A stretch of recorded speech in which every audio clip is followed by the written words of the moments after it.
But talking about checking out corner, y'all, please go check out that Truckin' Chub Z, man. The dude is and especially when him and Shad get on there. Him and Shad got a chemistry, bro. It's almost like peaches and herb, bro. They got this thing going. Yeah.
What up? What's going on with it? Hey, that beat is hard for real. Hey, check that beat out one time real quick. That beat hard, ain't it? Hey, that beat hard. Y'all can't play with it. Hey, Trucker Chubby, hey, and said we about to go in, man, on yo. Hey. Hey, what up with it, y'all? What's going on with my people? Man, what's going on?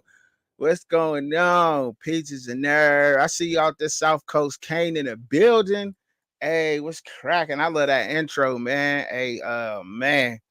I gotta give you a wrench too, bro. I gotta get you one, man. That's gonna he gonna be our producer, Shad. He gonna hopefully he can produce something in the future. Work the slides because sometimes I be forgetting to pull up a slide and I'm talking about the next subject and I'm like, dang it, and I gotta be timed on some of this stuff because if not, then I go on rants too long. I talk too damn much.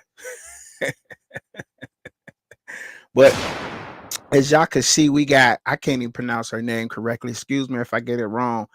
Shalomi Sanders, the daughter of Deion Sanders, Coach Prime up in Denver, Colorado, is leaving and going wherever. She entered the transfer portal. She has entered the transfer portal, which brings up questions such as, is Deion Sanders going to stick around? Is this a move that, showing that she knows something else that Colorado Buffs fans don't know? Well, look, there's been a couple of articles that's been going out and around about this, right? So what I wanted to do is I wanted to start off by reading a little bit of it so y'all can get a feel from where I'm going with this, because if not, then y'all just gonna say, what Chubby just be talking sometimes, cuz.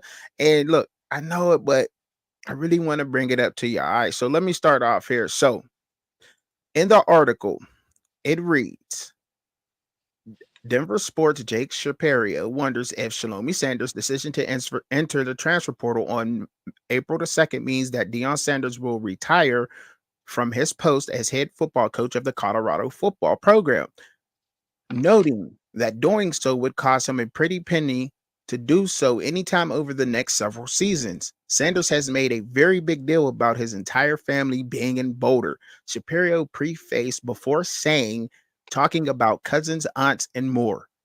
Now that one of his collegiate sport playing athletes is leaving Colorado, could Deion soon follow? Is the question.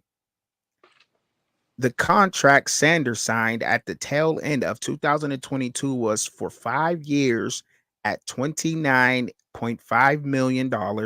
Sanders would owe the school $10 million if he left before this. fall or during the season. That number goes down to 8 million in the third year and 5 million if he leaves after that. Okay.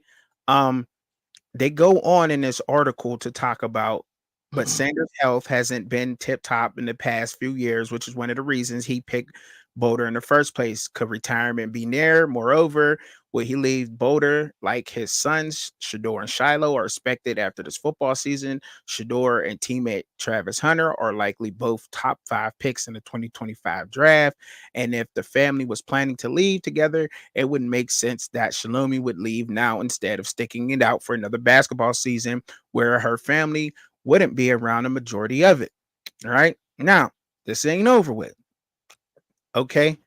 It goes, Deion Sanders' coaching legacy will be smeared if he leaves Colorado football early without winning anything. Sanders forged a legitimate legacy in the HBCU ranks during his 3 Wilmer Lightning 2.5 seasons at Jackson State, bringing it on the number 1 overall recruit of the 2022 class, which is Travis Hunter, Jackson, Mississippi, will always be one of the most significant feats at the head coach level will ever achieve on the recruiting trail. Last but not least, but if he ends up leaving Colorado after 2 football seasons, and especially nothing of substance is won by the Buffs in the Big 12, his legacy will be that he could not handle the biggest stage after failing to finish at the HBCU in the SWAC. Now, I'm gonna let you just go ahead and I'm gonna let you jump up on this, bro. That's the little article. Shalomi transferring. They got him in a frenzy a little bit over there in Buff Country. What you thinking, bro? What you thinking? I'm not gonna try to pronounce her name either. I'm just gonna call her what Deion call her. Deion call her Bossy. So, with that being said, before we get to the article, let's just look at on the surface of transfer. Transfer for what? What are you transferring for? You are Skip Bayless, Stephen A. Smith. You putting up Stephen A. Smith, Skip Bayless numbers. I can't do Hey. That's my fault. That's my fault. That's my fault. You skipped. I can't do no sound effects today. We got a little issue going on, but that's no more sound effects for the rest of the show. I just shots fired. I gotta do it with the mouth because if I hit that button, then it'll do it. He said that's a Cricket Wireless fail. Shut up. I'm just saying. You transfer major. I mean, let's put this in perspective, right? You were freshman at Jackson State last year, right? You're walking on this year at Colorado. So realistically, I mean, if you've been hitting the books hard, you should be able to graduate college next year and you can leave anyway. Why are you transferring again? What are you doing? and bro, I'm being so serious right now. I was searching so hard. I said, was she at least a big time? I mean, somewhat of a prospect coming out of high school. There was no recruiting rankings. No. There was no recruiting rankings. So it's like, hey, but you know what? If she's serious about playing basketball, go to JUCO. All jokes aside, go to JUCO. And my wife should get on to me this all the time because I say my daughter, I'm joking. I say my daughter, she gonna be an electrician. But Bossy, go get you a trade. Yeah. Go learn how to do HVAC, plumbing, electrical, carpentry. Get you a trade. You know what I'm saying? Because you was out here playing with these folks' time out here. Well, look. Well, I mean, with all in her defense, she got the position on the basketball team because I'm just saying. No. Read the stats. Read the stats. I'll read the stats. Which ones? You want the high school stats or you want the college stats? No. I need them college numbers. I need them college numbers. Okay, the college numbers is she played a total of 11 minutes. She played 5 games. She had 3 points, 3 rebounds, and 1 steal. That's it. That's it. That's it. And and we all know she only got the position at Colorado basketball because of Dion. Dion saying, look, if you bringing me here to Colorado, you bring in my social media team, number one, you bring in my son's on the football team. My son is going to start quarterback. Even though he's earned it, I'm not taking nothing from him. He's earned the position, right? My daughter's going to be on the basketball team. You're going to accept her, period, point blank. There's no ifs, ands, or buts. So he got in off of that, and that's it. But as far as her basketball playing, no, she can't. I don't understand. There was a red flag to me when she didn't really get no playing time at Jackson State University, went over to Colorado, didn't get no playing time. And the big question here is this a sign that Dion may be leaving? I mean, I seen you, Katie Allman, saying Dion ain't leaving no time soon, but is that really true? Do we really honestly believe wholeheartedly that Deion Sanders is not going anywhere? Do you think if Deion Sanders has a successful season this year and another job opportunity arrives, but I mean, we all know what he's out there in Colorado for anyway. It really ain't the coach. Let's just be real about it. Y'all want to be real? We want to keep it a buck. Is he really up there to the coach, or is he up there to bring in revenue and bring eyes to the school?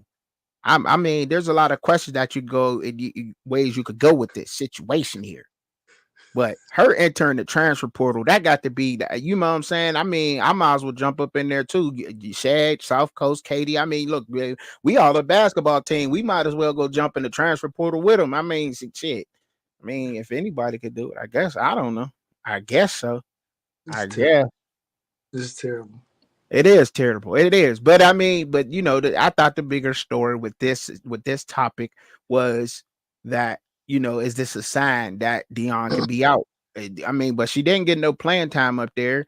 I mean, and they got a decent staff. Look, I mean, you got Junior Payne up there, right? Junior Payne, her first couple seasons with Colorado was not that great, right? But the last 3 seasons for Colorado, I mean, what? First round knockout, Sweet 16, knocked out both years. That's pretty good, right? We can say that. And they got an all-star in Shelly Sheets as their basketball player development. She's Shelly Sheets is with player development. Now, the research I done on Shelly Sheets, she was an All-American. Correct me if I'm wrong out there. And they have an All-American as the player development up there on the women's basketball team. So is it the coaches that failed Shalomi Sanders going out? I mean, she really ain't got nowhere to go.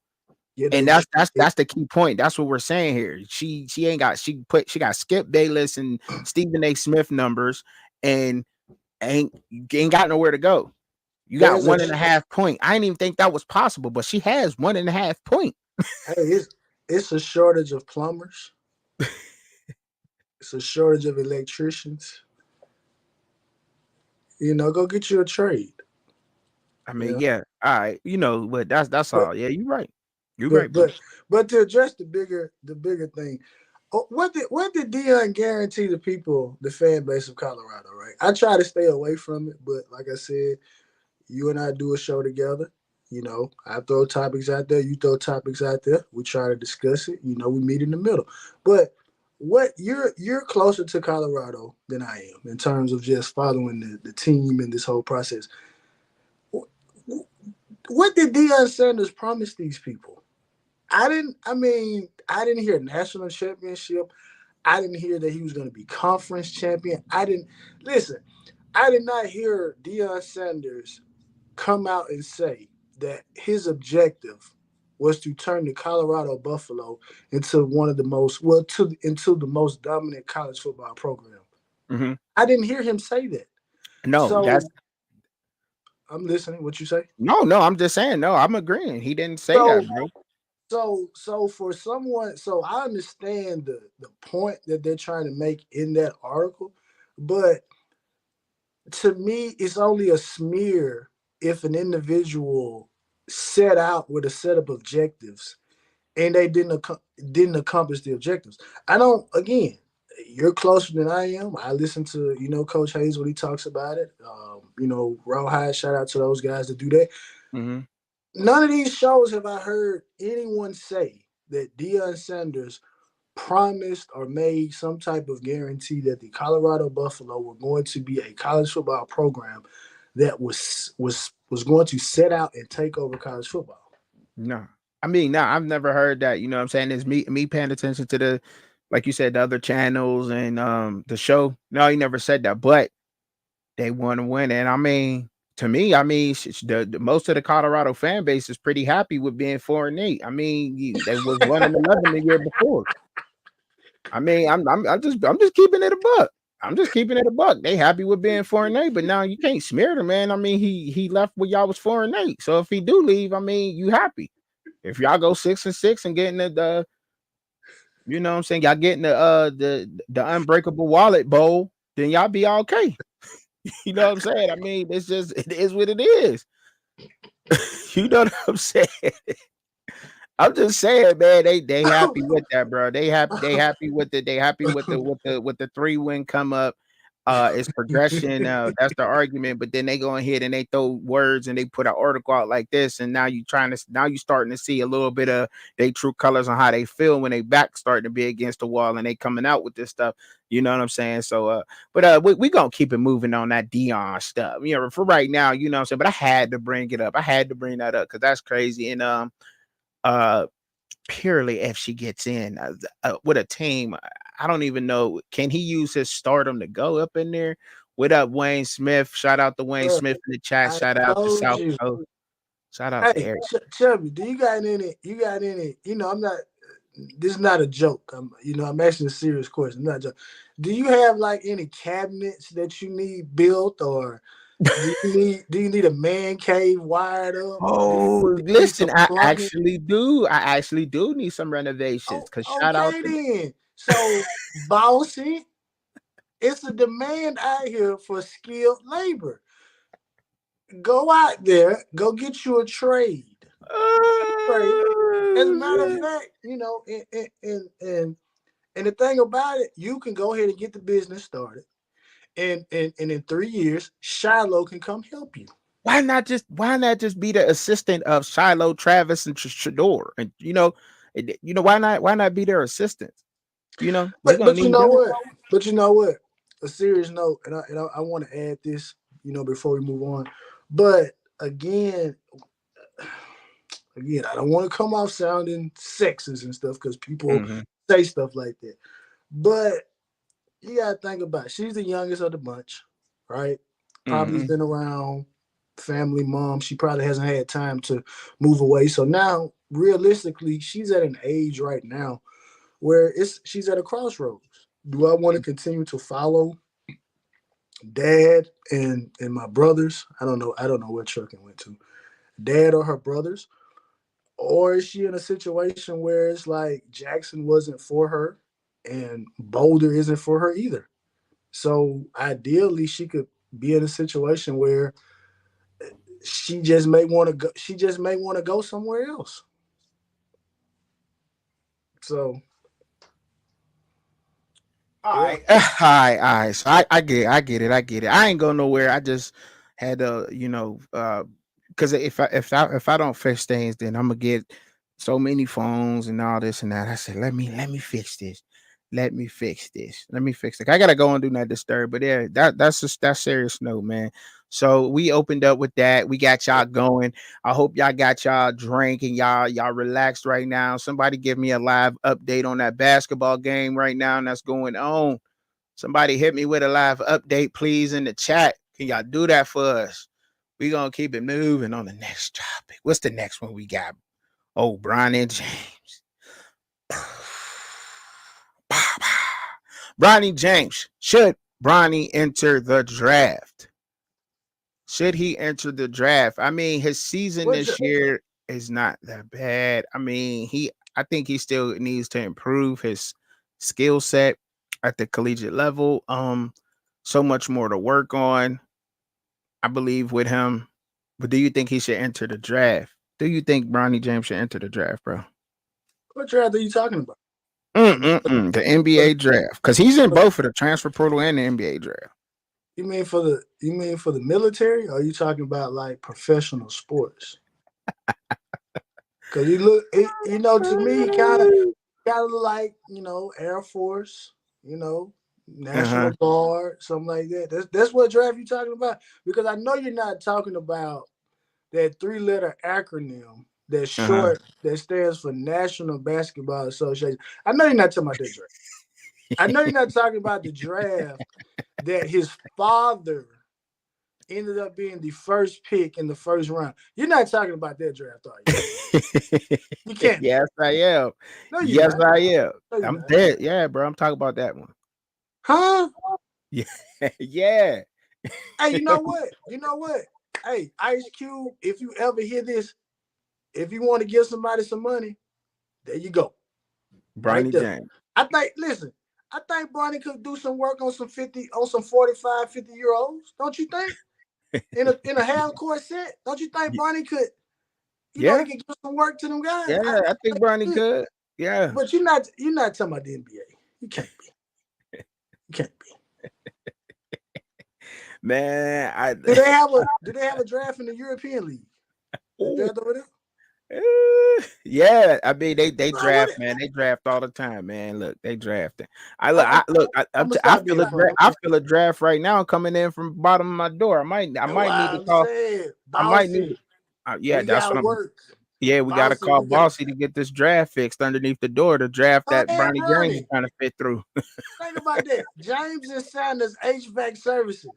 Don't you think about that? You just walk in the door, there's no Bossy and Bronny at the door, and you ask him. You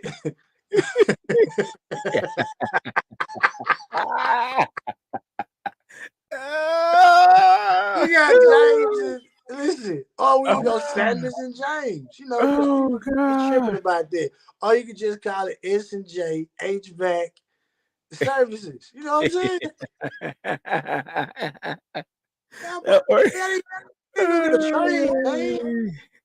Woo! Hold up! Oh, a piece of wood, and that's a driftwood. That's not draft. Okay, that's a drift. Okay, drift and draft is different, but drift and the drift piece of wood on. Okay, all right. Well, just trying to figure this out. All right, that's this motherfucker. I'm just saying though. No, but seriously though, to answer the question, seriously, should he get in the draft? Why not? I mean, I was listening to. I think it was, I don't know if it was Gil's Arena or it was another, or may have been Paul Pierce and KG. And they were sitting down, they were discussing, and they said, bro, aside from like the first pick in the draft, like we don't know who's getting drafted. Like we don't know any of these players.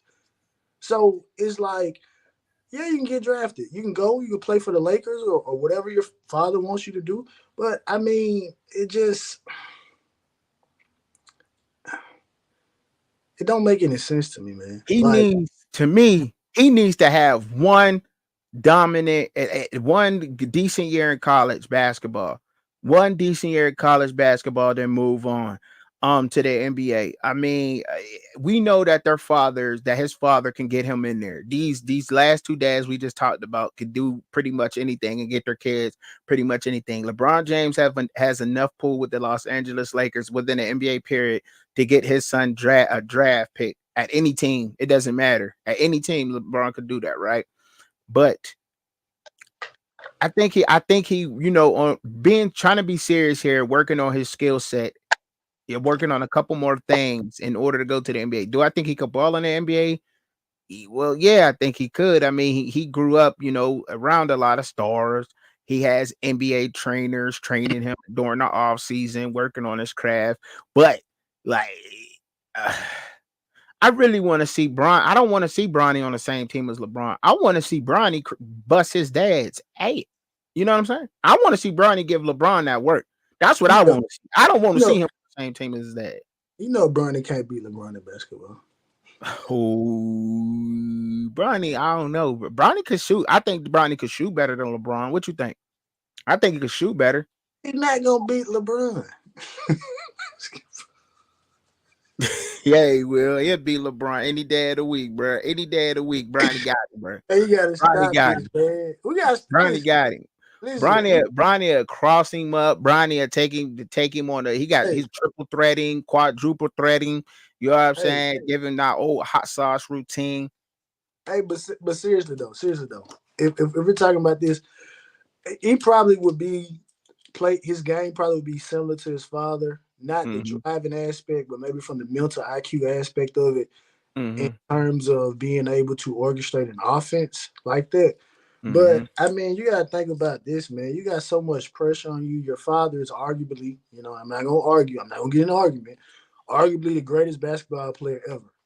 So while being or relegating yourself to just being like a point guard that averages 12 or 14 points a game, 9, maybe 8.5 assists, 1.2 steals, 4 rebounds. I mean, that's a all-star kind of, Brian second insane. reserve, but that wouldn't be the career path that people would look at and say, "Oh, well, he did something." But that's a solid career. But he's not going to be allowed to have that career. I like that comment that we got pulled up right there. The Bronny going overseas. I think that's I like that option, Brian. Brian saying, yeah, I'll give you a round, give you a hand for that. Because I like that. I like that idea. I like that idea. Him go overseas and play overseas, just how Luka and finish off his so-called college career overseas. He got 3 more years. Go overseas, get 2 years over there with them boys and ball up, man. Ball up. Shout out to South Coast Kane. Purdue is up halftime 35, NC State 29. Oh man. I got what? I wonder how this. I'm gonna have to look at the live stats, man. But I'm gonna get into that game here in a second here. But with all seriousness, I think that'll do Bronny some good going overseas and playing with them guys, man. I honestly do think that work. It works for a lot of other people, and I think that'll work for him. Going overseas and getting that work with those guys over there. I don't know what they do overseas to breed basketball players at the highest level, but they do a damn good job, and I like what they do because every product they send over here giving us that work. And I would like to see Bronny James go over there and get some of that work, really though. You don't think what I see you shaking your head. No, like I see you going like this. You giving me the bobblehead. No. I'm not saying he can't go over there, but can we just let's be honest for a second. Okay. He's not that good in basketball. You don't think Bronny James is decent enough? That was controversy surrounding his McDonald's All-American selection. I forgot who the other young man was, but they said he should have gotten that spot. So you are a good basketball player, but when we talk about overseas and things like that, is he good enough to be an overseas player? Because again, his ranking coming out of high school, he was ranked a 4-star player, but most people said that was more so based on who your father is. So the question becomes, how good of a basketball player is Bronny James Jr.? I've seen worse go overseas. To answer your question, I've seen worse basketball players go overseas, but were they going over there to try to become what Bronny James has to become? Let me ask you that question. See, and that's the pressure of his pops. You know what I'm saying on him. But he's his own basketball player. Does he have what Bryce James have? Absolutely not. He don't even. Bryce is gonna have his dad's height. Bryce James is gonna have his dad height. I think that Bronny has to work on a lot, and I think that overseas might be the way to go for him, unless he just stays in college. But why leave college basketball? What's going on in the chat? I see y'all in the chat, Katie and LNV up in here. What's going on? He might as well stay. See, this is the thing. He shouldn't have gone to USC. Right? You should have gone somewhere like Villanova. Yeah. One of those schools where we're not necessarily getting the big name guys, but we're gonna get you the fundamentals of the game. Like you look at we're looking at Purdue and NC State play right now, right? Fundamentals. We're gonna get you. We're gonna get you the fundamentals of the game, right? Mm-hmm. You don't go to USC looking to get the fundamentals. You go to USC in the mindset, oh, I'm just one and done, right? Now, obviously, I haven't followed the collegiate game much, but I remember when OJ Mayo went to USC, it was a very big deal. OJ Mayo, at one point in time, was considered the best basketball player coming out of high school. Right. OJ Mayo did not go to Villanova. OJ Mayo did not go to a Louisville or one of those schools like that where it's like, we're going to be very team oriented. It's not a big I, little you situation. We're going to play good, hard nose press defense or whatever, and we're going to push the ball and get open. No. So it's just a mismatch right now. If you want to transfer Bronny, go for it, but go somewhere. But then it gets to the point where it's like kind of what you just said. You have the best of the best helping you learn the game. And if you're not picking that up, maybe it could be if you go somewhere else and they kind of teach you a different way, maybe you pick it up, or you just don't have it. I mean, listen, again, trucking. There is a shortage of electricians, HVAC specialists, plumbers. The pressure on him is real, man. That ain't fair. That ain't But fair. you know what? That ain't fair to Bronny, man. That ain't fair to Bronny, man. I'm gonna say this. I'm gonna get off of it. The approach that Carmelo Anthony's taking and the approach that Gilbert Arenas is taking with their sons, that's the correct approach. Because the mindset is, if you got it, we're going to go for it. If you don't have it, we're going to keep working on it, right? Yeah. Because that's essentially what Carmelo said. Like, you're not going to the league just because you can if you're not ready to go. And Gilbert Arenas, essentially with his son, doing the same exact thing, right? So, but obviously Gil and Carmelo are not, you're not LeBron James, you know what I'm saying? Right. But it's just that approach. But Melo was that dude. Melo should have got Rookie of the Year, man. If his name was LeBron James, he probably would have got it, man. I'm just saying. Yeah. Melo's that guy. But we know Melo is that dude, and I agree with that wholeheartedly with that same approach that that's why I say he needs to stay. Just stay, and overseas playing ain't bad. That's not a bad choice, but stay. Transfer, work on your fundamentals, like you said. Go to the and let's see what happens, man. But I mean, because we know he can get into the league. All LeBron gotta say, and I seen it in the chat, but all he gotta say really is just straight up. If you draft my son, you're getting me. If you don't draft my son, you ain't getting me. Period. I'm gone. If you ain't gonna draft my son, I'm out of here. I mean, and that's just what it is. Like, really. I mean, if we just gonna sum it up and put it simply, that's just what it is. I mean, that's like you draft my son, you get me. If you ain't gonna deal with my son, I ain't dealing with you, man. But yeah, man, that's and that's just how that works, man. And but yeah, so should he enter the draft? So your answer to that is no. No. Okay. No, he should not enter the draft. I agree with that. No. Because again, money is not the factor, and that kind of goes back to what we were talking about last week when we were talking about Shedeur in terms of maybe the supplemental draft. If you don't want to go to a team, just subject yourself there.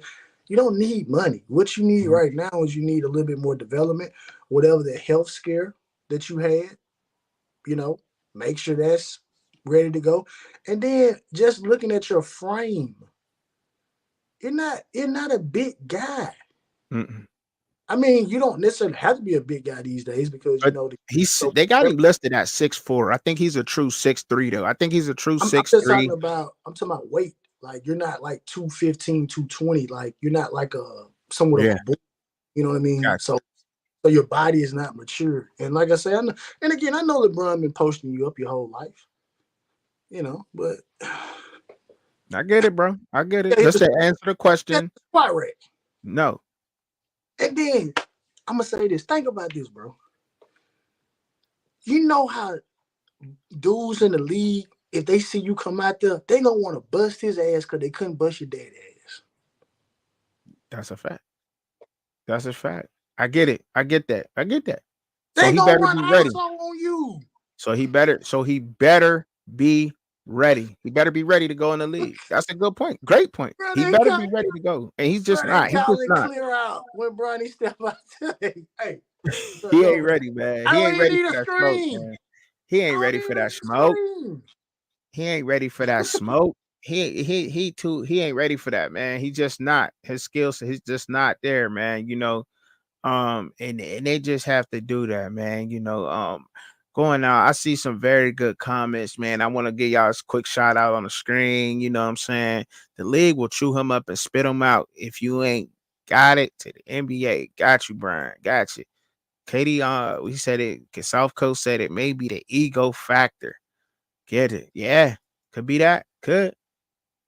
Katie, and Kobe was building his daughter up brick by brick, giving her that Mamba mentality and the work ethic. She also had the work ethic. It's Bronny and LeBron when it handed to him. Yeah, yo, yeah.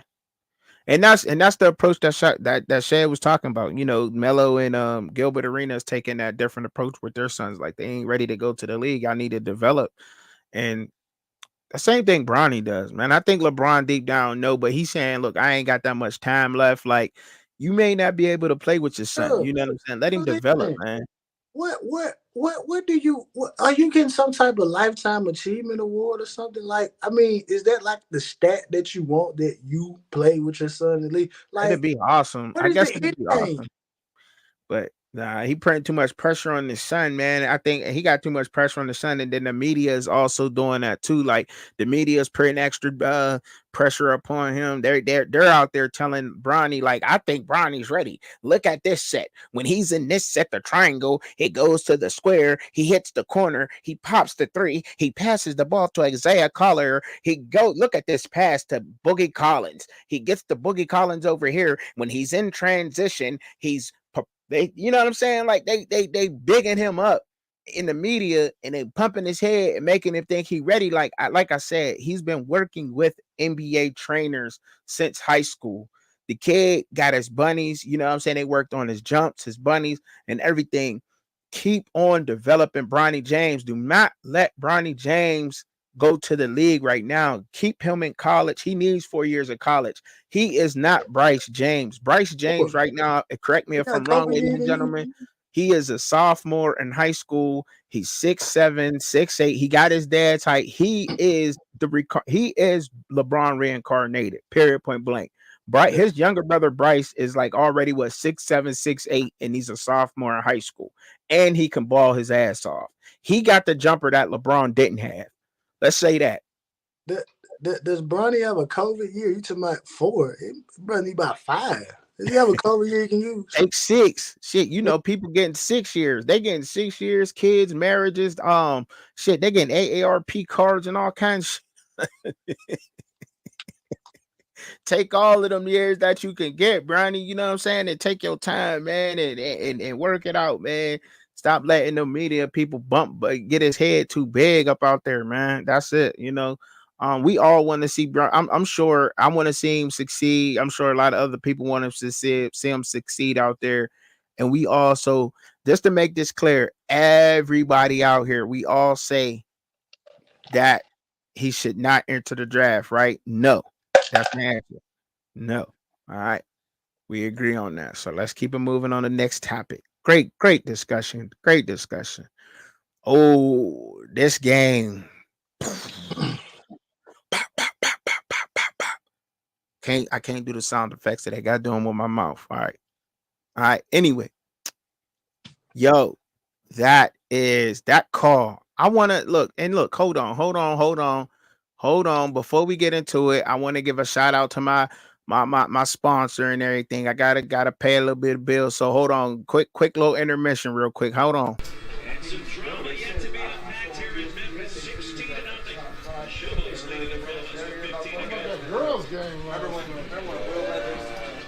How you feel about that call? You can't make that call.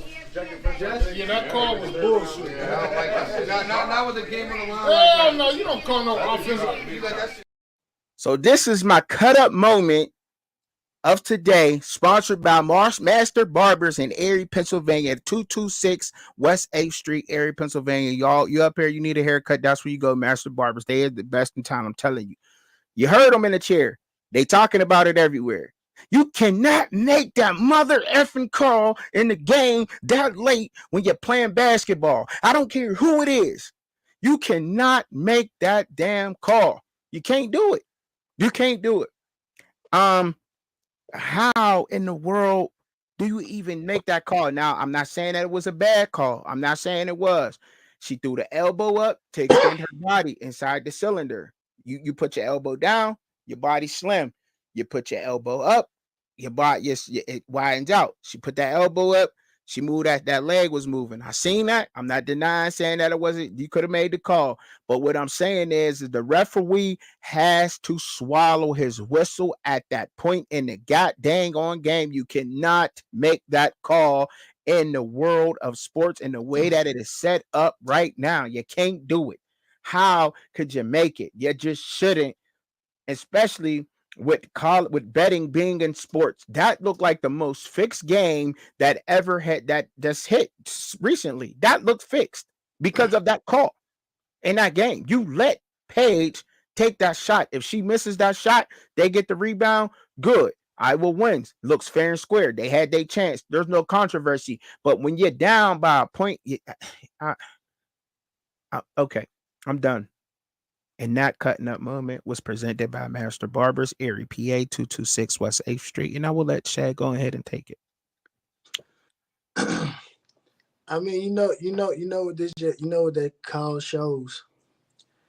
It shows that you have a player, a historic great player, and y'all have put the player over the coach.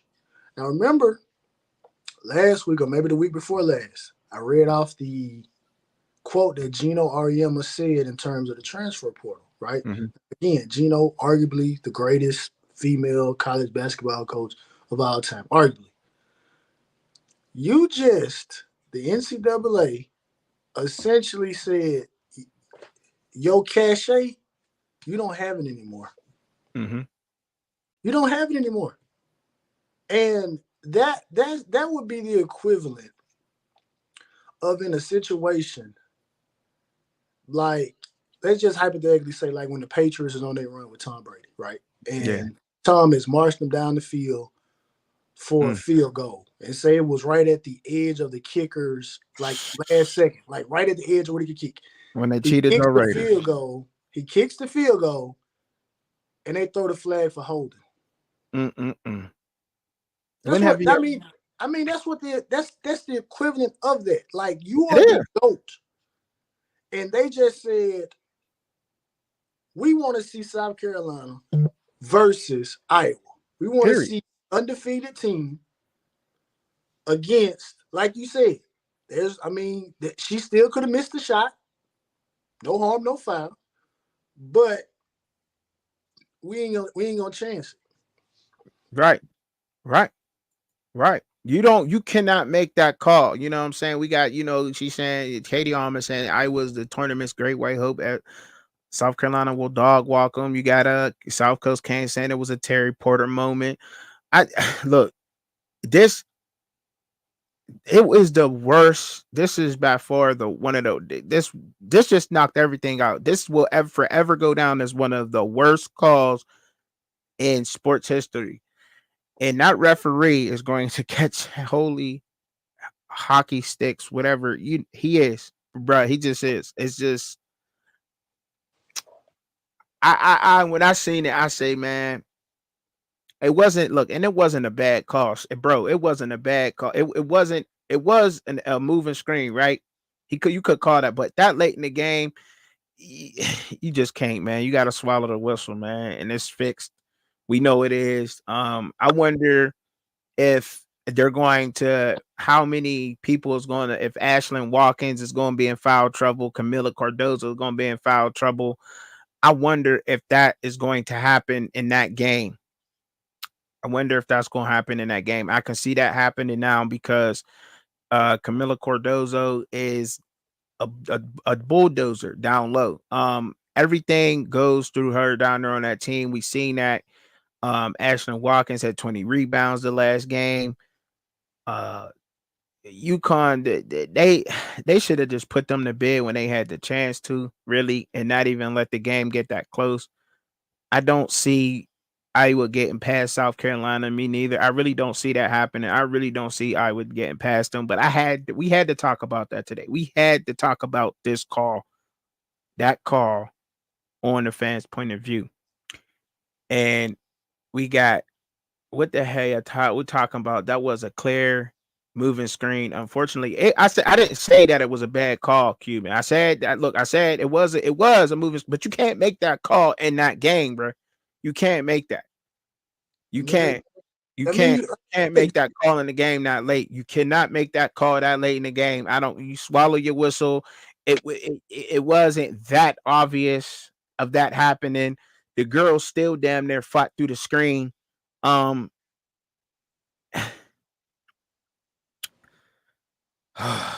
oh man. And I do know that, Katie. I do, man. I do. I mean, I hate it. I really hated that. And I do know that. I do know that they're gonna do that. But what up with everybody out in the chat? What's going on with everybody up out here? What's going on? What's going on, man? But that's all I gotta say about that game. And I wanted to bring up that call, and I wanted to see how you felt about that call, bro. And you broke it down. But we can say this though. They got their revenge on LSU last week because 2 games have occurred since we last recorded. So they got their revenge on LSU. You know, she went out. She gave them that 40 piece, extra crispy. so I mean, but you know, it was only 2 matchups that were gonna happen at the end of this year. It was either gonna be LSU, South Carolina for it all, or it was gonna be a combination of Iowa versus LSU. But Iowa versus South Carolina, or LSU versus South Carolina. Ain't nobody who gonna mess with South Carolina right now though. Who do you see Iowa beating South Carolina? What's the outcome of that game? Who you pick? No. You know who I got. I just said it. You know, because the thing about this though is I think this is a bigger stage than what Iowa was on last year playing LSU, because you're literally about to play the most dominant female basketball team in college basketball. So I mean, it's a little bit different. Now, I think if they pull this out, no funny business. Caitlin Clark goes out there, puts on a show, a parade. Then maybe the claims of her being the greatest or one of the greatest. I mean, it kind of validates it. But right now, bad. Caitlin Clark bad. She is good. I mean bad in a good way. The girl can ball. The girl can play some basketball. I ain't taking that away from Caitlin Clark. Is a dang on dog on the court. She's a hooper, baller. However you want to put it, she's very smart on the court.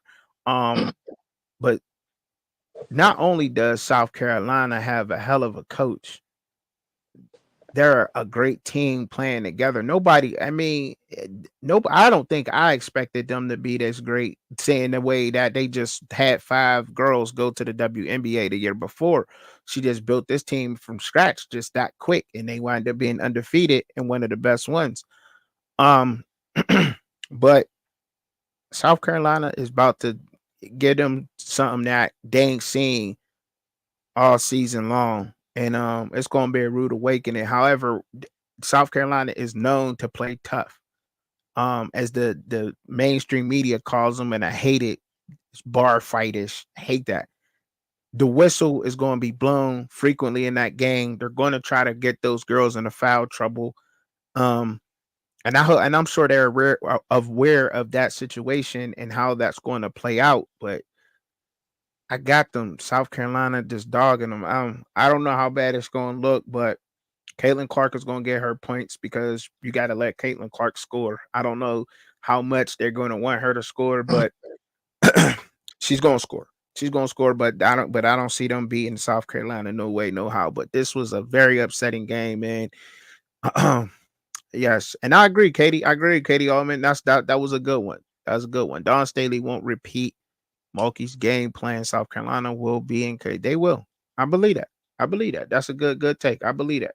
That's exactly how that's probably going to play out. You know what I'm saying? I'm sure they will. So let's get the moving on to the next one. And I see you, Cuban. I seen that. I seen that. Also was good for best for women's sports. I seen that out there too. That maybe that's has a lot to do with it. I mean, Caitlin Clark is selling out everything. You know, she is right, America's sweetheart, as they call her, right? So we just got finished really talking about the NC State and South Carolina game on the women's side. I just really broke that down kind of and being South Carolina just pulled away with that wins. Like I said, Ashton Watkins got 20 rebounds that game. Camila Cordoza, I think, was damn near 100. She was what? She only missed 2 shots, 7 for 9 the whole game. Had a little injury or whatever, but in the third quarter, South Carolina pulled away. NC State, it was a good game up until the third quarter. They came out third quarter drilling on them, going crazy. But South Carolina was the winner of that game, and it wasn't close. And I don't think that there's another team right now that's left that really can play with them on the court. It's like almost unfair, really, on the women's side right now, especially. But you got to see, Don Staley's Gamecocks and Iowa's Hawkeyes. Do they make this a good game? Do you think it's going to be a good game, bro? Or you want to talk about this game a little bit? I really don't. Sorry, I put the slide up. I didn't know it was going to bounce into that, and I'm trying to go off the vibes and read the room here, type of thing. You know what I'm saying? So, whether it's a good game, what did you take away from this game? What did you take away from this North Carolina and South Carolina game on the women's side? I mean, South Carolina, they play championship basketball. So that's what champions do. They we talked about this on the other show. I mean, they undefeated regular season, and you're playing with the mentality like that. They've had a couple of close calls, obviously this year, though you don't go unscathed throughout the entire season.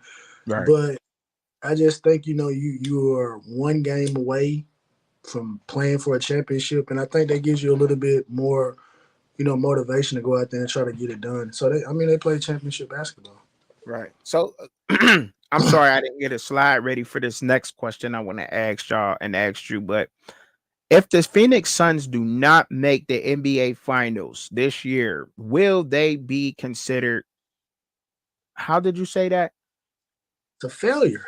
A failure. Do you think they'd be considered a failure if they do not make the NBA Finals, the Phoenix Suns? What's going on out there, everybody? If the Phoenix Suns do not make the NBA Finals, will they be considered failures? Well, to me, I think if you want to say failure, I would already say that they already failed. Why do I say that? I mean, because of the past teams they had. Okay, so we going back. I'm going back to 2020, 21. Okay, Phoenix Suns, 51 and 21. They're one game behind in the Western, in the regular season conference. Mikal Bridges, Jay Crowder, DeAndre Ayton, Devin Booker, Chris Paul, Cameron Johnson, Landry Shamet, JaVale McGee, Alfred Payton, Frank Kaminsky, Abel Nader, Bismack Biyombo, Cameron Payne. Bruh, listen. And they did pretty well that year. So right now, to me, they already are a failure. Their record's not the same. They should have won the NBA. They should have been in the finals. They should have won the finals. If you ask me, they should have won it in 2000, the 21-22 season. That's when they should have won it, bro. They should have took it all that season. They were 64 and 18, number one in the Western Conference. Cut nobody F with them. They brought that new swag, that new style. I believe, was it Denver that knocked them out that year? Was it Denver? I can't remember. Was it Denver? Or somebody out there in the chat help me out.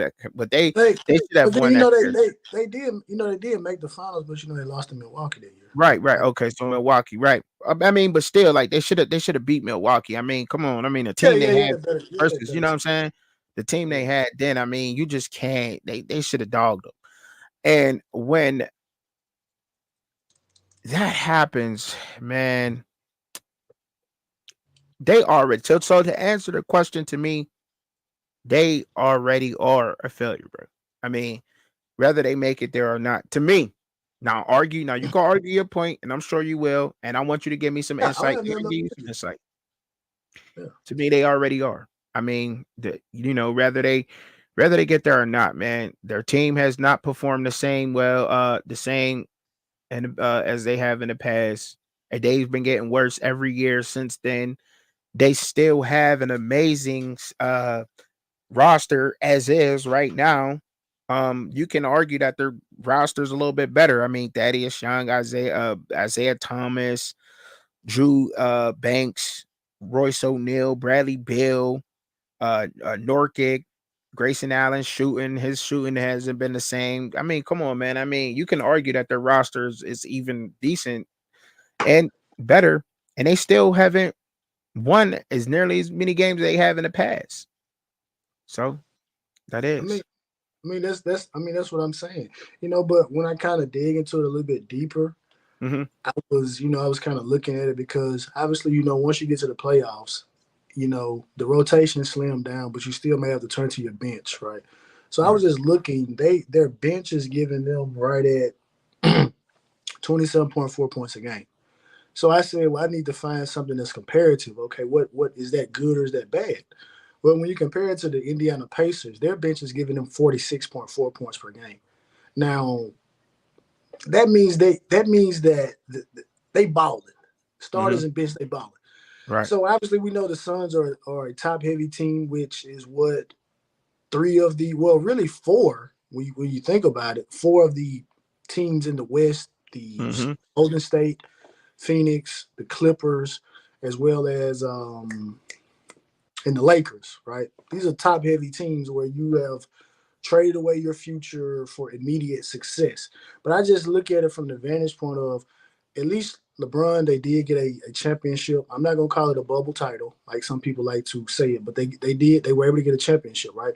But I just think that, and we could go back and forth about whether or not it's the Suns or it's the Clippers, but I'm more so on the Suns because of, and you just gave me more insight when you look at the team that they had, because I wasn't just necessarily talking about the Chris Paul years.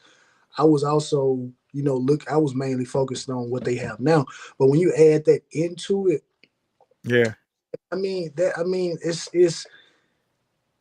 it's I'm not gonna say it's bad, but it's like you invest all of this money into it, and then you have a team that's built from the draft, like a Denver win a title, a Milwaukee win the title, a Golden State win the title, teams like that. Boston is competing for the title. It's like, what are y'all trying to do here? You know what I mean? And obviously, Kevin Durant, your legacy, you have to win a title away from Golden State. You have to. You have to. Can he do it though? That's the thing. Like, can he do it? I mean, like he's been without Golden State for a while, and he still ain't put a ring on his finger since he left Golden State. And why that's kind of my main thing about the Clippers. Like, I could go in on the Clippers too, but Kawhi was able to get a title in Toronto. So you were able to be the man of your team and get a title. So that's why I'm not so gung-ho or jumping on the Clippers. But I'm just looking at this. You got Bradley Beal now. Obviously, he's going into a different role. He's moving to a point guard role now. But we know Brad Beal is a guy that can put the ball in the basket. KD's averaging 27. Book is averaging 27. But, and like you say, you got Nurkic, which is a good big. So you have a team on paper from a personnel standpoint that can match up with any team in the East or any team in the West. But to me, if you don't make the finals this year, because the West, obviously the Nuggets are still there, and you got some younger teams that are gunning. But at some point, the star power of KD and Devin Booker, y'all have to take over, and y'all got to push this past the finish line. Yeah, you got to. We got to get it because if they don't make the finals this year, they definitely are. Because look, They're sixth in the West right now. Don't forget they got very versatile. They got some other versatile bigs too. They got a lot of people. There's a couple people on that team that could play the 4 and the 5, the 5 and the 4, like Bobo. Like Bobo, for instance. Bobo's a power forward center. You know what I'm saying? He can go before the 4 and the 5. KD, what is KD? What is he? A point power forward center? What is he? Everything, right? He could play. He can go all over, right? Right. KD can do everything. You know, to me, you got Nasir Little, small forward, another power forward center. I can't pronounce his last name. Udoko, he's another one that could a big that could switch between the 4 and the 5. And then you got Nasir Little. Like I said, he can go small forward or guard. Isaiah Thomas could be a shooting. Well, you know, he could be a shooting guard or he could be a guard, point guard. Thaddeus Young, he's another guy. If you want to go to a big setup, he can be a guard or a small forward too. You know, he can even go down and play the 4 if you got a small lineup, right? So I'm learning the game. I'm learning. Give me a round of applause out there. Come on now. I'm learning the game a little bit. So you got like so when you see guys like that's very versatile in that team's age and experience alone in the NBA, if they do not make the finals this year, to sum it all up in a closing, bro, and I'm gonna let you close it out and finish. Yes, they will be considered a failure because of nothing, if nothing else, because of the versatile players they have on this roster and the experience in the NBA. I mean, you summed it up. That's what I conclude on it. If they don't make the finals, they'll fail. I'm not saying you have to win it, but even though I really feel like that you should win it, but I'm not gonna say that. But you do have to make the finals. Yes. And they can. They have the roster to do it. Thaddeus Young can guard. He can guard the best 3-4s in the league. Come on. We seen him do it. We seen him do it. Royce O'Neal. He's another guy coming up. Devin Booker. He can just score at will. Period. They got the team, man. And they got the team to do it. Quick question out there. Do y'all think it's Frank Vogel's fault that they're not as successful as they are? Does Frank Vogel not get them there? Frankie. I'm just saying. I don't know. But quick update out there, y'all, from my man South Coast Kane. He up on the 1s and 2s. We got him on the lower thirds following the basketball game live. Purdue 39, North Carolina State 33 with 15 minutes and 42 seconds to go in the second half. All right, close game. Now, we're about to dive into that game, I believe, man. We about to go ahead and dive right up into that game real quick up out there, man. Yes, we are. Pop, pop, pop, pop, pop. That's my sound effects today. All right, because I don't want my man to freeze up and all that. They take a lot out of the stream when I do sound effects. So the matchup here in this game, to me, to pay attention to, bro, is DJ Burns and Zach Edey is the matchup I want to pay attention to. Now, I was gonna come out and say this and be in the beginning of the stream, but obviously it ain't work out like that. But DJ Burns is shooting 64% from the field in the tournament. I had to do the math myself, of course, because they don't have tournament stats. Or if they do, I don't know. Maybe I just went the hard way and did it myself. Anyhow, he is only a 53% free throw shooter in the tournament. In the regular season, he was averaging 13 points, 4 rebounds, and 3 assists. But right now in the tournament, he's almost getting 4 assists a game, 5 rebounds a game. And this is the big matchup. Zach Edey, he's 67% from the field in the tournament, 70% from the free throw line, 2 assists, 16. The man is averaging 16 damn rebounds in a game in the tournament. He is unguardable. You can't guard him. You cannot guard him. DJ Burns, I'm hearing that DJ Burns was getting looked at in the as NFL potential draftee, I'm guessing, or the NFL is looking at him as an offensive tackle or something like that. He's a big body guy down low, and he's still underneath Zach Edey. Zach Edey walked up to the net when they cut the net. He walked up to the net and just cut it without the ladder. That's never been done. in NCAA history, just to let y'all know. And like I said before, if you don't have the visual and you're just hearing me about voice right now, he literally only has to put his hand over top of his hand, palming the basketball, reach over his defender and drop the ball in the basket. You cannot guard that man down low, and he's really unguardable. Your best chance with him is to foul him, and that's what that you have to foul him on defense. And he's a 70% free throw shooter from the line. If you're going to win that game, North Carolina State, that's what they have to do. They got to neutralize Zach Edey. But how do you neutralize Zach Edey? I need my basketball guys out there in the chat to tell me, how do you stop a player like Zach Edey? Because that is the matchup that I am paying attention to. That is the key to this game to me. I know they both have decent, well enough guard play, but that right there, and this is that traditional way of playing. They're going through their bigs in this game, and we know Purdue's going to do that. That's the key.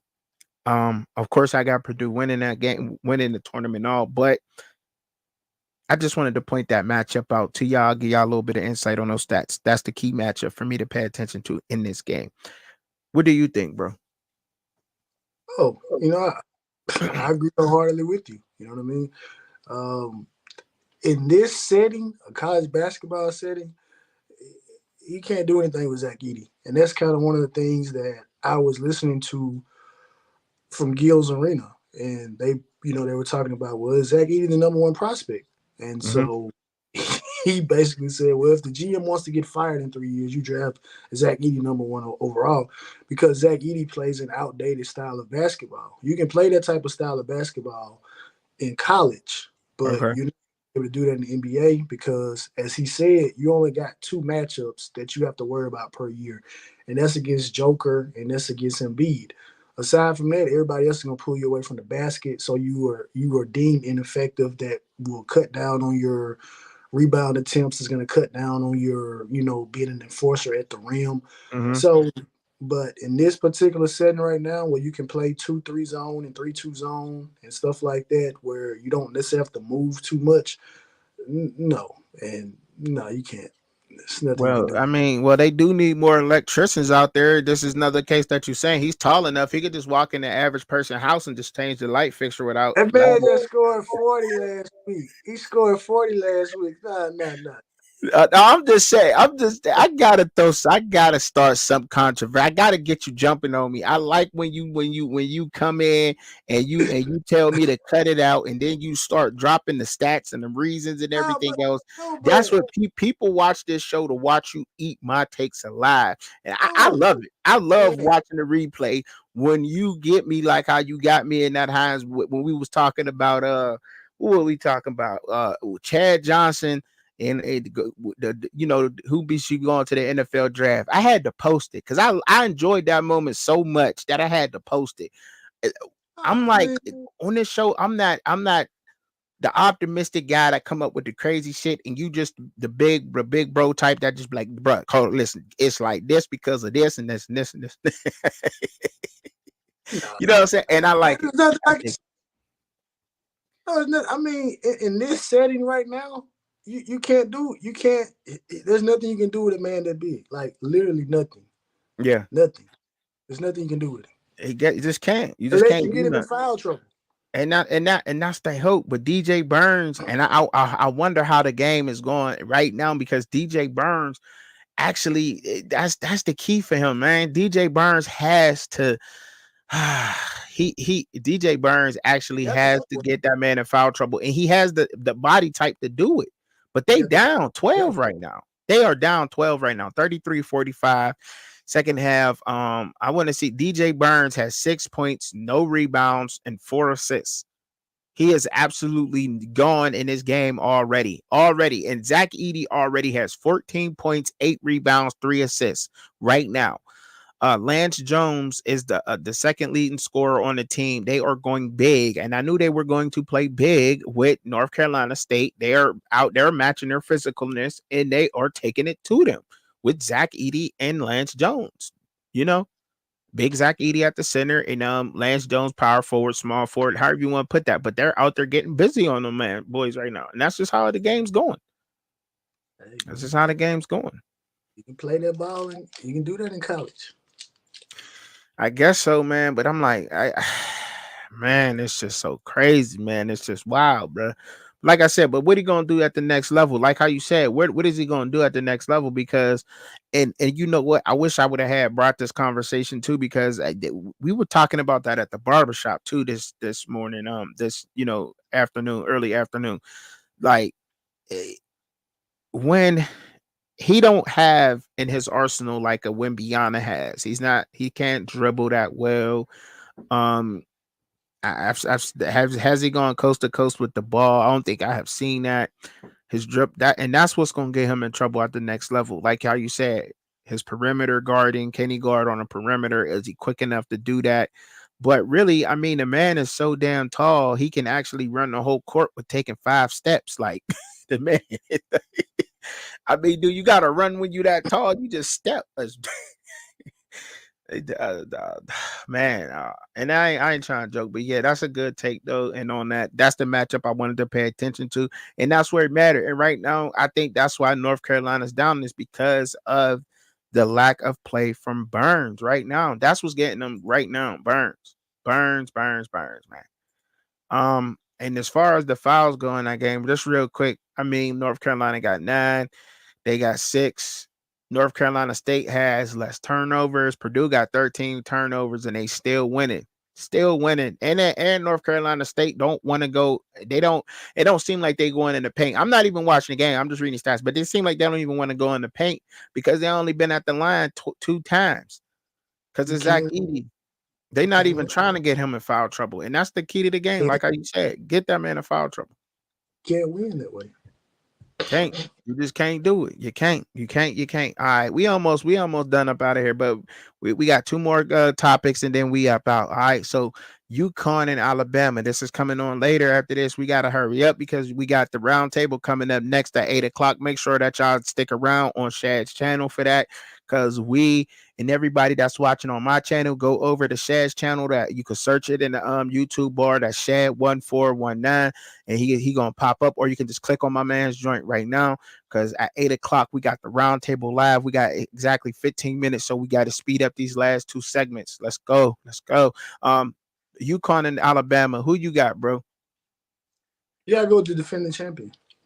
I mean, UConn is literally taking what you remember when Kendrick Perkins, what he said Luka do to the Clippers when he took his bet off. Mm-hmm. So that's what UConn. That's what UConn is doing. UConn is out here taking their bet off. Mm-hmm. They just whooping them. I mean, they played San Diego State for the title last year. Okay. Blew them completely off the court this year. Blew them off the court. Like, it's different. And hey, listen, it's David Hurley, the head coach, brother Bobby. He called Gino. He like, Gino, I'm gonna get him back for you. I'm gonna get him back. Don't worry about it. I'm gonna get him back. So Alabama, unfortunately, you just gotta get whooped, man. You gotta get whooped. All right. Look, so in this game matchup, I go to bigs, right? So the bigs you got to pay attention to Nick Pringle and Donovan Cleveland. Nick Pringle for Alabama and Donovan Cleveland for UConn. You got to neutralize Donovan Cleveland. Why? Because the traditional play in basketball is what they're doing. They shoot a lot. Yes, they shoot a lot. And the UConn guards is good. So is Alabama's guards. Alabama plays at a fast tempo pace. UConn's going to try to slow them down. Donovan Cleveland, during the regular season, y'all, he was averaging, what was he averaging? 12 points, 7 rebounds, 2 assists. I want to say throughout the whole season. No, 22, 10, and 1. In the tournament, the man is averaging 12 points. He's a 64% field goal shooter in the tournament, 57% from the line. Alabama can win this game if they get this big in trouble and they go down low and they get, because he can't shoot free throws. Neither one of them really could. Nick Pringle is not an excellent free throw shooter neither. And in championship basketball, correct me if I'm wrong out there, rebounding and free throw shooting is how you're going to win the game. And Nick Pringle has to take it to Donovan Cleveland in order to win this game. But neither one of them's good from the line. So really it's a toss-up. But however, Nick Pringle did shoot 62% from the field from free throw line against Clemson. And Cleveland doesn't, he's 67% in his last game. So where do we go? I mean, for the tournament. Sorry, not in his last game, but for the tournament. So they both shooting better in the tournament from the free throw line. It's anybody's game. It's going to be a better game than we'll be exposed. I don't think that UConn, bro, in my opinion, I don't think that UConn is just going to run them off the floor because they don't. If Alabama plays fast and they speed up UConn and take it to the rack, they got a chance of beating UConn, bro. They got a chance of doing it in my eyes. Yes, they do. They do. That's the key for me. I know you ain't gonna push back. You ain't got nothing to say. You ain't got nothing. I don't have nothing to say. They are taking the belt off as we speak. All right, we'll see. All right. They just, hey, you know, in this game, hey, listen, you know how you get in trouble at school and they call your parents, and you know your parents just sitting at home. They took the rest of the day off. They just wait until you come home, and you walk in the door and it's dark. You don't know where they at. Y'all in there playing like a stealth game and stuff. Yeah, trying to find the light. And as soon as you flick that junk on, I don't know if I can do that, man, because that may be child abuse. I mean, right. Okay. But it's gonna get abusive. Okay. We'll see. We'll see. We will see. And if I'm wrong, hey. I mean, I'm just saying. I look. I mean, watching both of them play and seeing how they play, man. I think Alabama, they a good number 4 seed, man. They a good number 4 seed. They got the pieces to win this game. I think it's gonna be a good one. I think we're in store for a good one. All right, I really do. But we gotta speed up the process. We got one more topic to talk about, and then 2 more. Dang. So we're gonna bunch this up, man. We're gonna have to bunch these last 2 up. We got 15 minutes, man. Diggs to the Texans, and will a running back be drafted before the 3rd round? What you thinking, man? Sum that up, both of them. This was unprecedented. Stephon Diggs getting traded from the Buffalo Bills. That's unprecedented. And then you go to the Houston Texans. So it's a few things I want to hit on here. How does Stephon Diggs fit into this culture, right? A culture of this is a young team that you have D'Amico Ryans that I'm sure is trying to build them similar to the mold of the 49ers. The 49ers do not have a quote-unquote diva receiver. The Texans do not have neither do the 49ers. The Texans did not have a diva receiver, right? They went and got Tank Dell. They had the other guy that they had, the other receiver that they had, his name escapes me right now. So that's what they did. They had C.J. Stroud. So in my opinion, that's the last thing that a C.J. Stroud needs right here going into his sophomore year is bringing in, now again, Stephon Diggs, immense talent. I've loved Stephon Diggs since he went to the University of Maryland. But right now, a quarterback like C.J. Stroud, you do not need a wide receiver like Stephon Diggs in your life right now. To me, it's similar to when you have a veteran basketball player that plays at a high level and then you put him on a team with a rookie coach or something like that, or a young team, and he may be somewhat disgruntled. It may lead to some bad habits, right? Thank you. And Shannon and Chad were talking about this. Like, how bad is Stephon Diggs that a team is willing to take on the largest non-quarterback cap history in NFL history? The largest cap hit in NFL history, non-quarterback. How much of a problem are you? Mm-hmm. I think the world of Stephon Diggs, but we gotta be real. Stephon Diggs, your greatest claim to fame is the walk-off touchdown against the New Orleans Saints, where the man simply jumped too early. If he would have played the ball correctly, you wouldn't have had that play. So we fast forward to this last year. Josh Allen puts the team. Joe Brady dials it up. Josh Allen, you get the coverage that you need. You're behind the defender. Y'all are right there to beat the Kansas City Chiefs. The ball is dropped in the breadbasket, and you drop the ball. Mm-hmm. So you are more trouble right now than you're worth. Mm-hmm. And when the biggest moments are there, you squandered it. And he had multiple drops that game, but that just He happened to be did. the biggest one of them all. So I don't like this move for the Texans. I understand that you may want a veteran presence, but unless Stephon Diggs is going to change, which he was this guy with Minnesota, he's this guy with Buffalo. Like, if you're upset with 170 plus targets, what the hell are you going to look like when they spreading the ball down in Houston? Come on. Facts. Hey, I agree, man. I agree.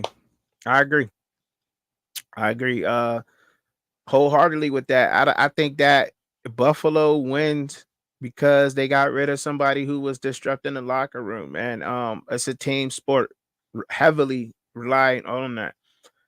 CJ Stroud having somebody down there like that, I don't think that is good for his career. Him being in his second season coming back, had a fantastic rookie season down there, spreading the ball around. I know it seemed like he was just relying on Nico Collins and Tank Dell to get a lot done, but he was spreading the ball around. Everybody was touching it. Somebody like Stephon Diggs down there. But look, he's only there for 1 year. I get that. And maybe, hopefully, this 1 year is all they need to take a step forward in the playoffs. If not, then just cut ties with Stephon Diggs. I think they should immediately. I agree with you. Keep him for the year. But I question that. I really question that. Them grabbing him. Them grabbing him is not good. Them grabbing him is not good in any way, shape, or form, man. I don't like the whole situation of him going down there. I like him too, bro. But yeah, I agree. I think you hit that nail on the head. I really can't even really say nothing after that. I don't really want to mess up that beautiful take of yours when you gave that, because I agree with everything. That's exactly how I feel. All right. Now running backs. Jumping on to the running backs. Do I think any running backs will be drafted for a third round? Now, what they better be. Um, they better be. There better be a running back coming off the board. Now, do I think so? Yes, I do. I do think that there's one running back who will be drafted. Who, the name, I don't know. I don't know the name. I can't give y'all the name of the running No, back.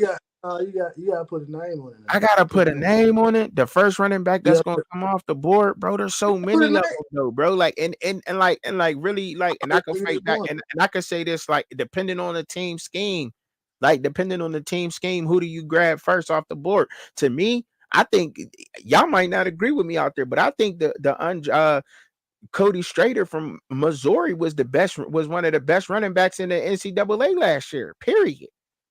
I'm big on Trey. I like Trey Benson from Florida State. I think he put in work. But Cody Strader, he did it all down there in Missouri. He caught out the backfield. He ran hard. He ran very hard behind the tackle. I know people talking about Marshawn Lloyds and your Jonathan Brooks and your Jalen Wright from Tennessee and all them other type of big names. That's who everybody talking about. But really, when it comes down to it, it's who do they want to pick? Who do I think is going to get picked first? It's probably gonna be a guy with size. So because they like size in the NFL. Blake Corum's bad. He's short though. He's a bad ass runner, but he's short. So first pick, I gotta say, if you gotta say somebody off the board where everybody's big boards and the first best running back coming off the board when they come off is going to be Jonathan Brooks, because of the hype he has in the mainstream media and the names that they're pushing out there. But to me, I think Cody Strader's one of the best all rounds out there, and Trey Benson. I think both of them, you know what I'm saying? And it, like I said, it depends on the schemes of the teams. Like, what does a team need? Do they need a runner like Cody Strader? That's good in between all tackles. And I could scoot a little bit more underside. Do they need somebody like a Jonathan Brooks, bigger bruiser type of guy? Do they need a bigger bruiser type of back that also can catch out of the backfield too, like a Trey Benson for Florida State? Like, that depends on that too. I don't think they're just going to draft the running back, because I think all the running backs is like right there for. I don't think one of the running back in college football stands out the most. And I mean, if we want to go statistically, Cody Strader got that, man. He balled, man. He balled. And he wasn't behind the best offensive line in college football. Blake Corum was, and he still had more yards than him. So what we talking about? What you talk? What's up, man? What's up? What's up? I see you shaking your head. No, but I mean that's just the truth. No. I agree with your point about Cody Schrader. Like he had a monster year. You know, it was kind of overshadowed behind what Luther Burden was doing, because Luther Burden turned out to be one of the best receivers, not just in the SEC but in all of college football. But no, there will not be a running back drafted before the third round. It's not gonna, because this is what this running back class is dealing with, right? You don't have a name, right? You do not have a name. You're also coming off the heels of that. Oh man, what happened? I don't know what happened to. Okay, you got a call or something? You back on? Shit. You good, bro? But I don't know what happened. We can hear you, Shad. Shad, we can hear you. We can see you. You good? You good to go? I think, and Katie, I see you. I know Nick Chubb is 5'10", but it's not. It's all up to what they want to though. Like, but I think there's a lot of running backs. I mean, Nick Chubb, 5'10" is. Do you think that's short? 5'10" ain't short. I'm only 5'6", so I mean 5'10" is not short to me. But I mean, when we get into talk about short, I'm talking about 5'8", 5'9". Blake Corum ain't that, but like I said, I like Cody Schrader. That's my guy. Cody Schrader, I think he's probably the best back out there. I mean, he ran behind, and he wasn't, like I said, and it wasn't the best O-line in college football. He put in that work, but I appreciate y'all for checking in, man. Hopefully we could finish up this conversation. Hold on, honey. He back. Hold on. He back. You back, bro? You in there? You in here? Yeah. So what? You was cooking. I forgot to put. But we only got 4 minutes, and then we got to go to the round table. No, I kicked it out at 7:30, 8:30 your time, 8:30 your time. So we got a little time. Oh, okay. Yeah. No, but I agree with you. But you had a good running back class last year in terms of the guys that came out last year. You don't have a name this year. To me, you think about the career that Blake Corum had at Michigan. 15, 20 years ago, Blake Corum is right at the top of the second round. Maybe somebody may want to have him in the first round, right? You look at a Trey Benson. Man ran a 4.39 official. He and Jalen Wright. Those would be guys 15, 20 years ago. Those guys would be locks for first round. But you made a very interesting point about team need. And I just think that due to the fact of how deep the wide receiver class is and how this defensive class is shaking out, because people are, the mock drafts are switching up, so much nowadays. I really think that the second round, I don't see a team doing it, because a lot of teams that needed running backs, they went out and got running backs via free agency. And when you look at the upcoming class next year, headlined by, in my opinion, Ollie Gordon III, Devin Neal, a Donovan Edwards, a Quayshawn Judkins, a Travion Henderson, just those names alone warrant. We'll wait a year. So let me ask you this question: do the Giants need a receiver more than they do a running back at the point right now? Do the Giants need a receiver over a running back? Yeah. No, but I don't think they are going to be gung ho to get a running back in the second round, because I mean, realistically, I agree with you. Well, no, we differ, because in my opinion, I thought Jonathan Brooks would have had the best opportunity being the first back off the board, but I think the ACL injury is going to set him back. But like you said, you brought up Cody Schrader, and the great thing about Cody Schrader played through some injuries last year, and his production did not take a drop off at all. But I think maybe if Cody Schrader was more so the prototypical size, then yeah, Cody Schrader probably would have a case for being a second round running back. But I just think when you got question marks with all these backs, Trey Benson, who to his credit has done a marvelous job the past 2 years. I hate to say that because he's a Florida State running back, but I got to keep it real. He's done a fantastic job 2 years removed from a a horrible ACL, injury, and the young man ran a 4.39 official, so he's boogieing. Jalen Wright with a 4.38. So you have guys that can run, but I think the question mark for both of those guys is catching the ball out of the backfield, right? And so that's what running backs need to do right now. But like I said, if Jonathan Brooks hadn't gone down with his ACL, I think Jonathan Brooks probably would be the first back off the board. But with that ACL injury, I think this is going to move him back. And I just don't see Trey Benson or Jalen Wright overtaking him. And again, like I said, you don't want to count your eggs before they hatch. But I just think that some of these teams are going to look at it and say next year will be the year that, we go take a running back, because you got 4 guys, barring injury, that performed.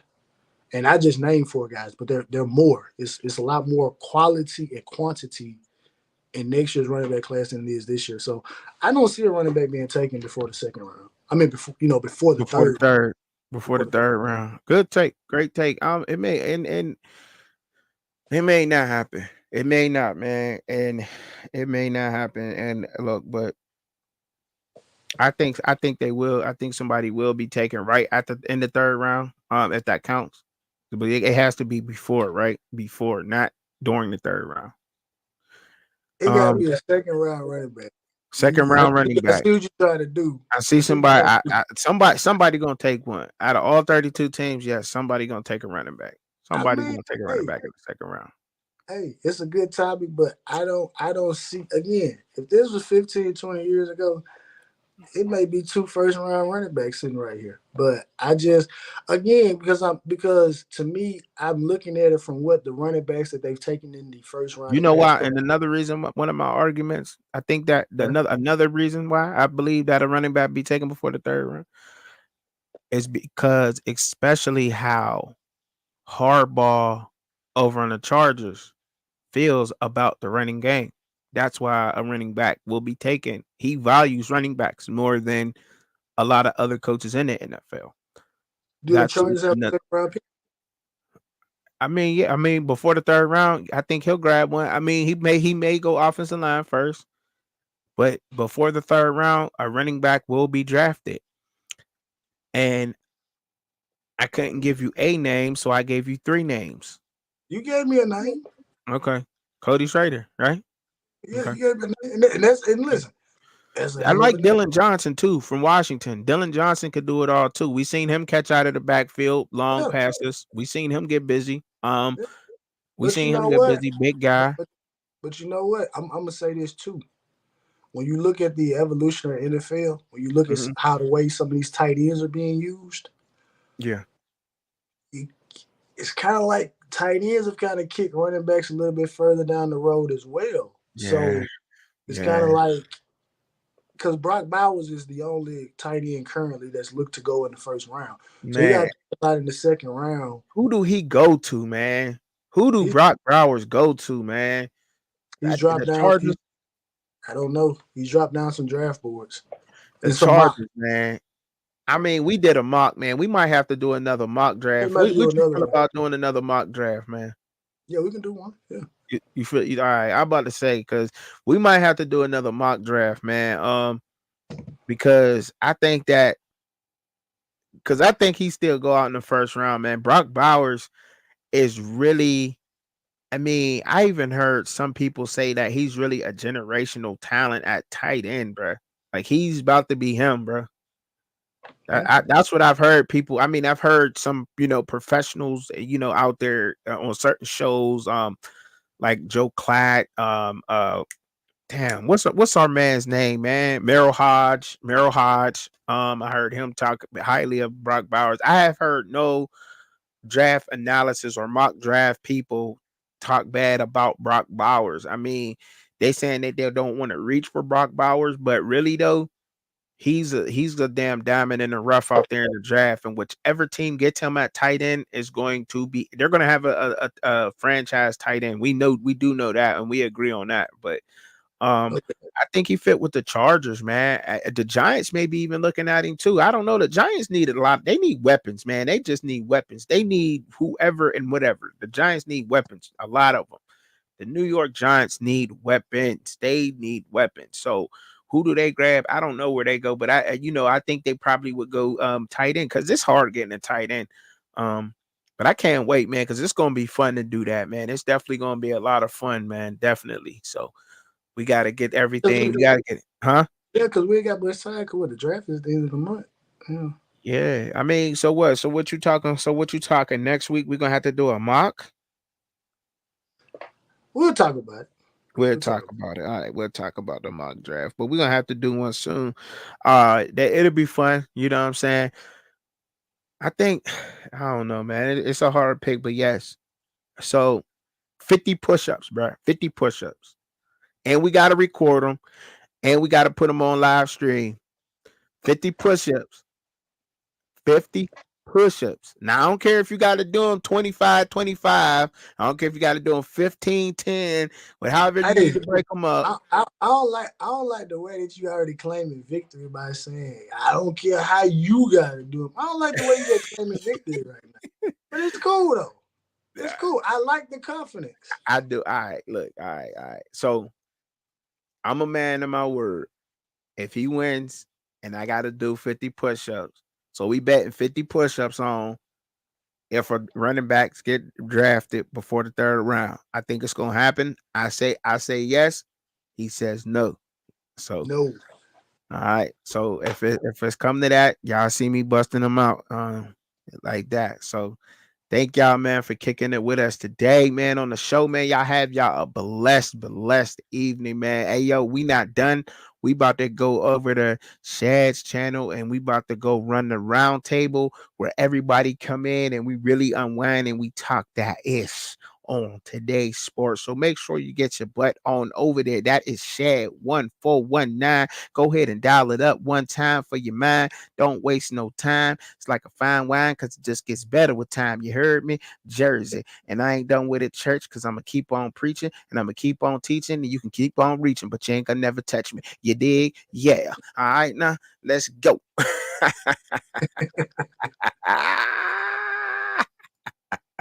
Let's do it. All right, man. Oh no, we're going over to the round table. Want to see Truck and Chubby live and co-host Shad? Tune in at Fans Point of View, Saturday, 6:30 p.m. Eastern Standard Time, 3:30 p.m. Pacific Time. But in the meantime, in between time, enjoy the content. Don't forget to hit your notification bell for all updates. Thank you for watching.